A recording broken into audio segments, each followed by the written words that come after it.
Korps Garda Revolusi Islam Iran meluncurkan 100 gelombang serangan rudal drone menembus pertahanan Amerika Serikat serta Israel. Serangan presisi tersebut berhasil melumpuhkan sistem pertahanan udara canggih, serta menghancurkan berbagai infrastruktur militer strategis pihak musuh. Pihak militer Iran mengklaim bahwa kekuatan lawan kini hancur lebur setelah pusat komando dan komunikasi mereka lumpuh. Dampak kehancuran yang sangat besar memaksa Amerika Serikat dan sekutunya segera memohon gencatan senjata kepada pihak Teheran. Deklarasi resmi menyebutkan bahwa kebesaran semu kekuatan militer Washington dan Tel Aviv kini telah sangat berakhir sepenuhnya. Kabar mengejutkan ini disampaikan langsung oleh IRGC melalui sebuah pernyataan tertulis yang dirilis pada hari Kamis ini. Operasi militer yang sangat kompleks ini melibatkan koordinasi tingkat tinggi antara unit rudal dan skuadron drone tempur.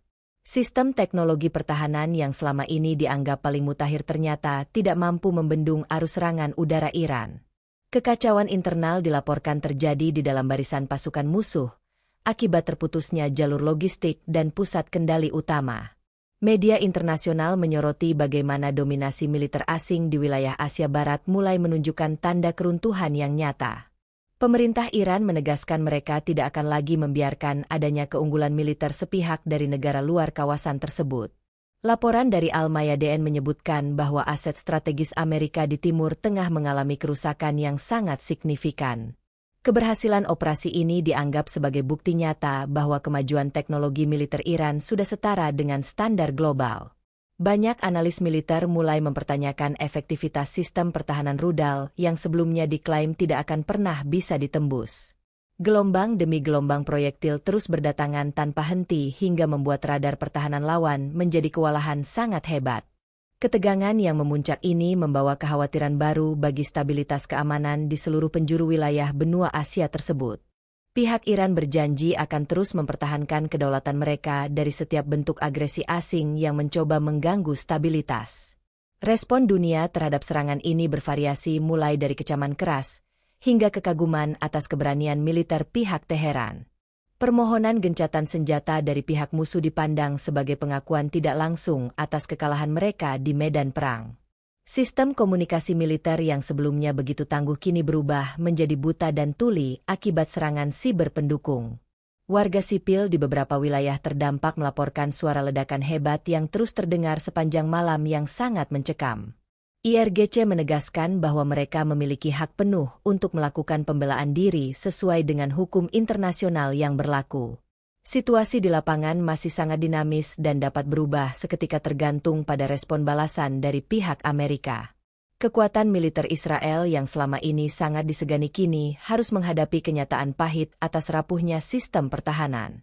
Peristiwa bersejarah ini diprediksi akan mengubah peta kekuatan politik dan militer di kawasan Timur Tengah selamanya nanti.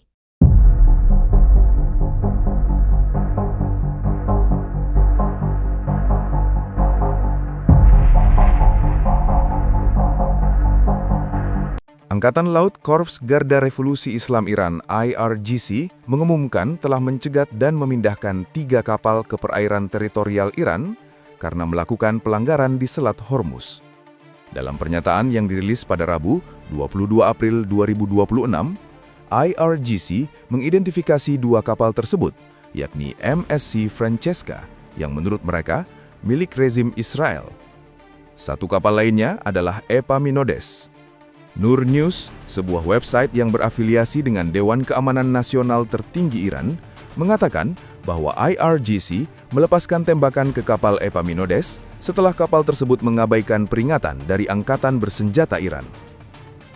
Menurut website Marine Traffic, Epaminondes, sebuah kapal kontainer yang berlayar di bawah bendera Liberia, sedang menuju Gujarat dari Jebel Ali di Dubai.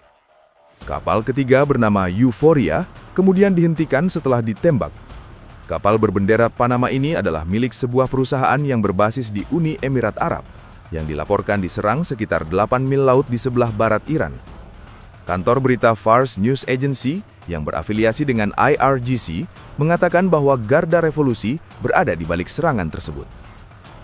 Komando Kapal Angkatan Laut IRGC mengunggah di media sosial bahwa ada 2 kapal yang disisa, yakni Epaminondes dan MSC Francesca. Alasannya karena telah membahayakan keamanan maritim dengan beroperasi tanpa izin yang diperlukan dan merusak sistem alat bantu navigasi serta membahayakan keamanan maritim dalam upaya untuk keluar dari selat secara diam-diam. Pernyataan itu ditambahkan bahwa kapal-kapal tersebut kini telah dipindahkan ke perairan teritorial Iran untuk diperiksa muatan dan dokumennya. Pencegahan itu terjadi beberapa jam setelah Presiden AS Donald Trump memperpanjang gencatan senjata selama 2 minggu dengan Iran tanpa memberikan detil lebih lanjut. Sehari sebelumnya, militer Amerika Serikat mencegat dan menaiki kapal tanker Tiffany yang mengangkut minyak Iran di lautan internasional, jauh dari perairan Middle East. Kapal itu terakhir melaporkan posisinya pada Selasa, 21 April 2026, berada di dekat Sri Lanka di Samudra Hindia, menurut data pelacakan Marine Traffic. Kapal itu hampir penuh muatan 2 juta barel minyak mentah, yang setara dengan kurang lebih 270.000 sampai 300.000 ton. Adapun tujuan kapal itu adalah Singapura. Di media sosial, Presiden Amerika Serikat Donald Trump mengatakan Iran telah melakukan banyak pelanggaran gencatan senjata tanpa memberikan detil lebih lanjut. Ia mengatakan kepada CNBC bahwa blokade laut itu telah berhasil dan AS berada dalam posisi yang kuat untuk mendapatkan kesepakatan yang bagus. Iran sebagian besar telah memblokir Selat Hormuz yang mengontrol akses ke teluk untuk semua kapal kecuali kapal-kapal sendiri. Pekan lalu, Iran mengumumkan bahwa ia akan membuka kembali selat tersebut, tetapi membatalkan keputusan itu pada hari Sabtu setelah Trump menolak untuk mencabut blokade terhadap pelabuhan-pelabuhan Iran. Hal itu menyebabkan selat tersebut tertutup dan dunia kehilangan 20 juta barel minyak mentah yang biasanya melewati selat tersebut.